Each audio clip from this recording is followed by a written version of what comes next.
अस्सलाम वालेकुम, कैसे हैं आप सब लोग। होपफुली आप सब लोग ठीक होंगे, खैरियत से होंगे और फर्स्ट क्लास होंगे।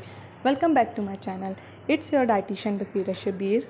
आज की इस वीडियो में मैं डिस्कस करने वाली हूँ सर्बेक्सी मेडिसिन के बारे में, जिसके बारे में आप सब लोग ही वाकिफ़ हैं। ये ऐसी मेडिसिन है जिसका इस्तेमाल रेगुलर बेसिस पे हमारे घरों में किया जाता है, लेकिन यहाँ पर कुछ ऐसी गलतियाँ हैं जिन्हें मैं हाईलाइट करना चाहूँगी। जो गलत तरीके से हम सर्बेक्सी का इस्तेमाल कर रहे हैं उसके बारे में डिस्कस करेंगे, और जो इस डर से नहीं खा रहे कि हमारा कहीं वेट गेन ना हो जाए या वेट लॉस में कोई इम्पैक्ट ना पड़े, तो उस चीज़ को भी आज हम डिस्कस यहाँ पर करने वाले हैं। सबसे पहले जान लेते हैं कि सर्बेक्सी मेडिसिन होती क्या है, लेकिन ये जानने से पहले आप मेरे चैनल को सब्सक्राइब कर दें, मेरी वीडियो को लाइक और शेयर करना मत भूलें। जान लेते हैं कि सर्बेक्सी होती क्या है। ये एक ऐसी मल्टीविटामिन है जो कि हमारी कुव्वत मुदाफ़त को मजबूत बनाता है। सर्बेक्सी में जो जी है उसका मुराद यही है कि जिंक है, यानी कि इस मेडिसिन में जिंक वाफर मिकदार में पाया जाता है। इसके अलावा विटामिन बी और विटामिन सी भी काफ़ी मिकदार में मौजूद हैं, जो कि हमारी कुव्वत मुदाफ़त को बढ़ाने में मददगार साबित होते हैं। ना सिर्फ कुव्वत मुदाफ़त के लिए बल्कि हमारे हेयर्स के लिए, स्किन के लिए, नेल्स के लिए भी ये बेहतरीन फार्मूला है। अनलेस कि आपको कोई और मसला चल रहा है, और कोई और मसले से मुराद यहाँ पर यह है कि हो सकता है कि आपको आयरन डेफिशिएंसी हो। तो अगर आप आयरन डेफिशिएंसी को ओवरकम करने के लिए इस मल्टीविटामिन का इस्तेमाल करेंगे तो वो इतना असरअंदाज नहीं होगा, तो इसके लिए आपको आयरन ही रिक्वायर्ड है। तो इसके लिए बेहतर ये है कि अगर आपको हेयर फॉल जैसा मसला है तो सबसे पहले आप डायग्नोस करवा लें और उसके बाद सर्बेक्सी का इस्तेमाल शुरू करें। वैसे भी आप देखा जाए तो सर्बेक्सी जो है वो हमारे हेयर, नेल, स्किन के लिए बहुत बेहतरीन फार्मूला है। इससे बेहतर कोई मेडिसिन नहीं हो सकती आपकी हेयर्स के लिए, नेल्स के लिए, और इसके अलावा आपकी ओवरऑल हेल्थ ओवर बीइंग के लिए भी ये बेस्ट फार्मूला है। अब इसके बाद हम लोग जान लेते हैं इसके सही इस्तेमाल का तरीका, जिसमें हम बहुत सी गलतियाँ करते हैं, और इसके बारे में मैं 100% श्योर हूँ कि आप लोगों में से ज़्यादातर लोग ऐसे ही करते हैं। नाश्ता करते हैं, नाश्ते में कोई भी चीज़ चले ले रहे हैं, नाश्ता करने के बाद फ़ौरन से जो है वो सर्बेक्सी इस्तेमाल करते हैं और उसके ऊपर से चाय पी लेते हैं। क्या ऐसा है? मुझे कमेंट बॉक्स में बताएं। तो मैं आपको यहाँ पर ये भी बता दूँ कि ये तरीका बिल्कुल गलत है। इसका रीज़न ये है कि कोई भी मल्टीविटामिन, कोई भी सप्लीमेंट अगर आप इस्तेमाल करें हैं तो उसके ऊपर से चाय हरगिज़ ना पिएँ, ना ही ग्रीन टी और ना ही कॉफ़ी, क्योंकि उसके इस्तेमाल का बिल्कुल ही फ़ायदा ख़त्म हो जाता है। यानी कि हम जो मेडिसिन खा रहे हैं, अगर हम सर्बेक्सी खाने के बाद चाय पी रहे हैं तो सर्बेक्सी का इस्तेमाल बिल्कुल बेसूद है।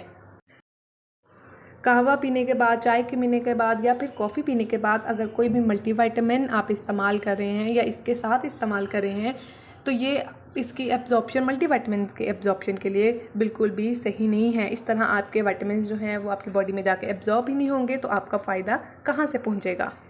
सबसे पहले आप इस चीज़ को करेक्ट करें कि आपने मल्टीविटामिन लेने से 1 घंटा पहले और 1 घंटे बाद कुछ भी कहवा, ग्रीन टी या इस तरह की चाय, कॉफ़ी कुछ भी नहीं लेना, ठीक है। इस चीज़ को आप मेक श्योर करें।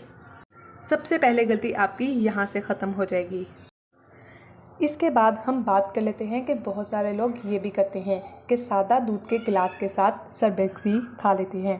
क्या ख्याल है आपका, ये तरीका सही है कि गलत है? 100% ये भी गलत है, क्योंकि दूध के अंदर मौजूद कैल्शियम और सर्बेक्सी के अंदर मौजूद जिंक, ये दोनों एक दूसरे को एब्जॉर्ब ही नहीं होने देंगे। तो जब एब्जॉर्प्शन ही नहीं होगी तो ना ही हमें दूध का फ़ायदा होगा और ना ही हमें सर्बेक्सी का। तो आप इसका इस्तेमाल भी इस तरीके से करना तर्क कर दें। शाम में, सुबह में, दोपहर में, जिस टाइम भी आप दूध का गिलास ले रहे हैं तो आपने उसके साथ ये गलती नहीं करनी कि सर्बेक्सी या किसी भी मल्टीविटामिन का आप इस्तेमाल करें। इसके बाद तीसरी गलती की बात कर लेते हैं कि हम क्या करते हैं, सारी दवाइयाँ एक साथ अपने हाथ पर रखी, फक्की की तरह उसे फांक लिया और ऊपर से पानी पी लिया। तो ये भी गलत है।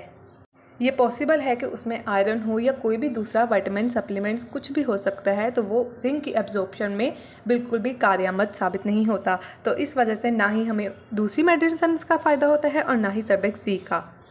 तो इसके बाद सबसे ज़्यादा आइडियल तरीका जान लेते हैं। सबसे ज़्यादा आइडियल तरीका सर्बेक्सी खाने का ये है कि दोपहर का खाना खाने के बाद 2 घूंट पानी के साथ सर्बेक्सी को ले लें और इसके लिए सबसे ज़्यादा इस चीज़ पर फोकस करें कि सर्बेक्सी लेने के 1 घंटे बाद या 1 घंटा पहले चाय हरगिज़ ना पिएं। चाय के अलावा इसमें सारे डेयरी प्रोडक्ट्स भी आते हैं। फॉर एग्ज़ाम्पल, अगर आप दोपहर के खाने में रायता इस्तेमाल कर रहे हैं तो रायते के साथ भी हरगिज़ आप सर्बेक्सी का इस्तेमाल ना करें, क्योंकि ना ही रायते का फ़ायदा रहेगा और ना ही सर्बेक्सी का, क्योंकि दोनों चीज़ें एक दूसरे की एब्जॉर्प्शन को रोकेंगी।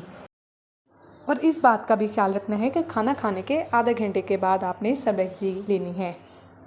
और दूसरी बात ये कि अगर कोई डिनर के टाइम पे या रात को सोने से पहले सर्बेक्सी इस्तेमाल कर रहा है तो ये भी गलत है। इस तरह उसकी प्रॉपर एब्जॉर्प्शन नहीं होती है एब्जॉर्प्शन, लेकिन इतनी अच्छी एब्जॉर्प्शन नहीं होती कि वो हमें सही से फ़ायदा पहुंचा सके। तो रात के टाइम या सोने से पहले आप इसका इस्तेमाल भी तर्क कर दें।